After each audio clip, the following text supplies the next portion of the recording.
the revolutionary ankle lock system. An integrated brace built into the boots, delivering unrivaled support, protecting ligaments from twists, tears, and trauma.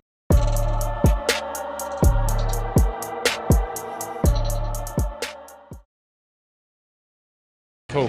Regan Slaymaker for Boxing Social in association with Empire Fight Store and Our Kings. I have the pleasure to be joined by the voice of boxing, Adam Smith, in Riyadh, Saudi Arabia. Yeah. Adam, we're back.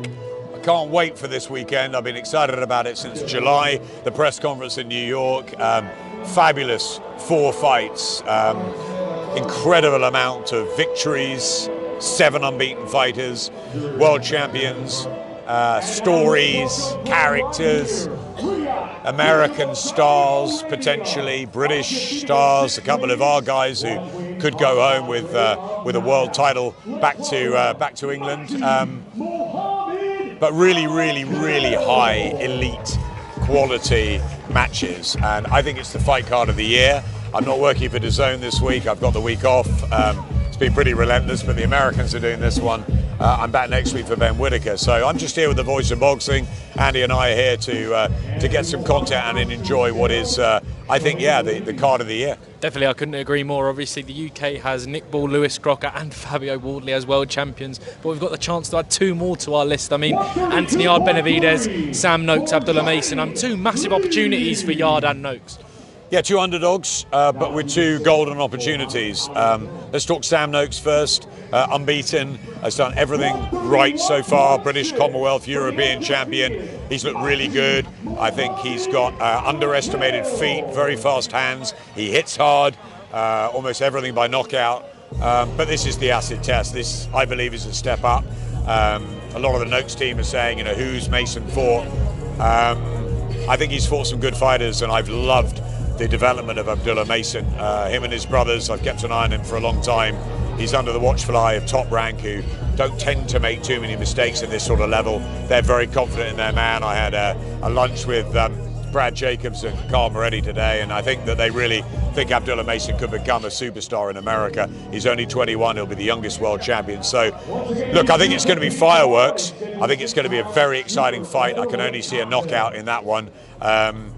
Sam's got a big chance, but he's really got it all to do. I think Abdullah Mason has been down early, but bar that, he's looked pretty perfect to me. His rhythm's great, long arms, he's quick, he's got great feet.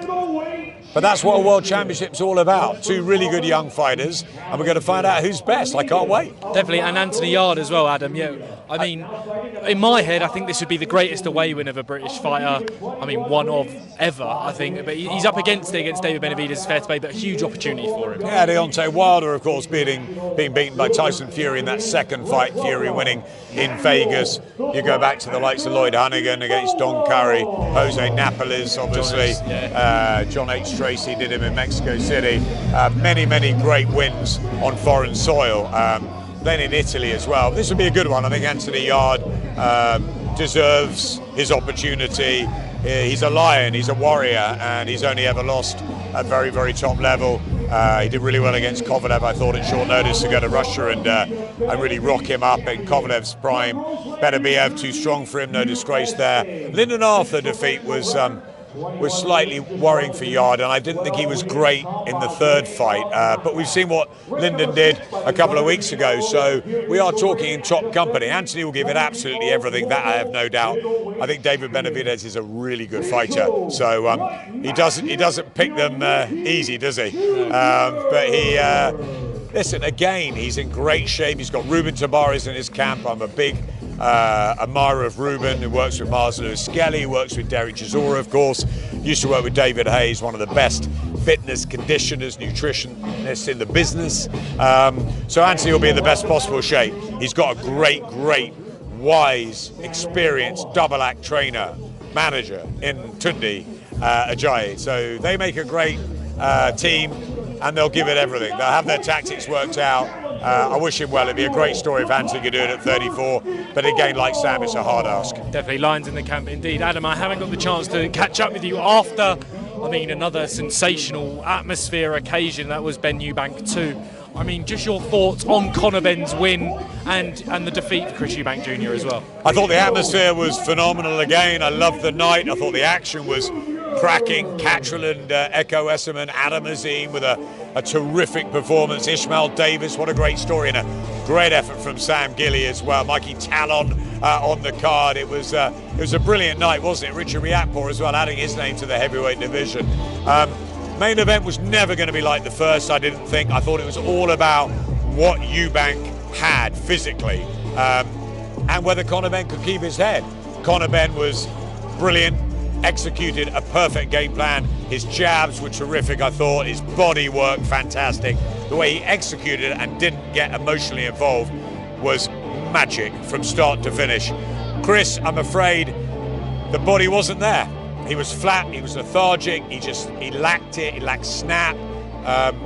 I thought he gutted it out, to be fair, over 12 rounds, and incredibly respectful to Conor afterwards, which was wonderful to see, but a real shame. I wonder if the first fight had taken a little bit out of him, whether the weight making over the two camps. He talked about issues as well. He's 36, maybe a mixture of that and Conor Benn's brilliant boxing. But yeah, it was Conor's night. Chris was the first one to applaud him for that. The atmosphere, the ring walks, the drums of Conor Benn, one of the great ring walks, but then I think that was probably superseded by 50 Cent. What a surprise there. I got told in my ears 30 seconds before 50 Cent came out, and I didn't know, and it was just one of those great moments, wasn't it, again?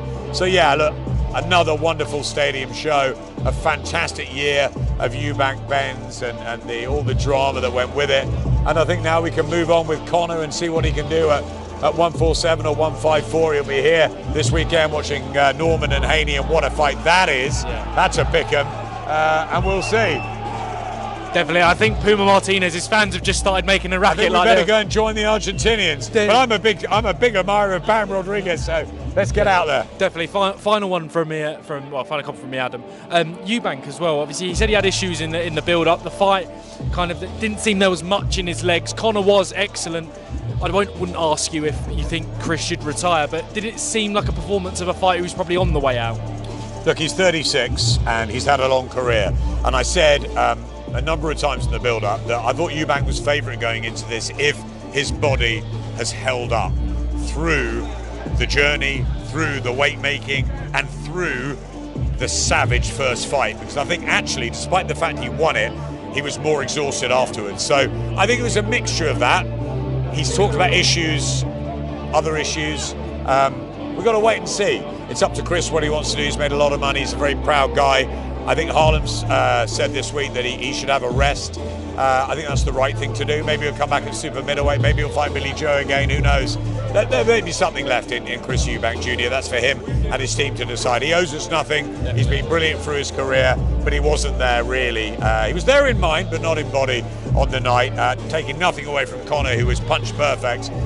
It was sad to see, I thought, with Chris, and yeah, I didn't like it, and it felt like, I'm not sure we had one fight too many, but certainly that the weight and all of it had really had its effects on it. Definitely. AJ Jake Paul, I can't believe I think a second time in 2 weeks I've asked you this, but it's confirmed for December the 19th. Yep.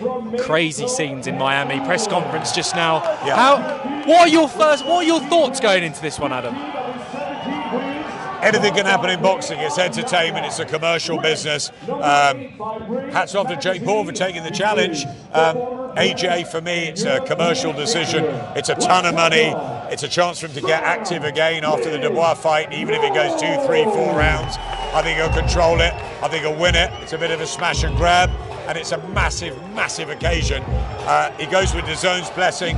Everyone will watch it on Netflix.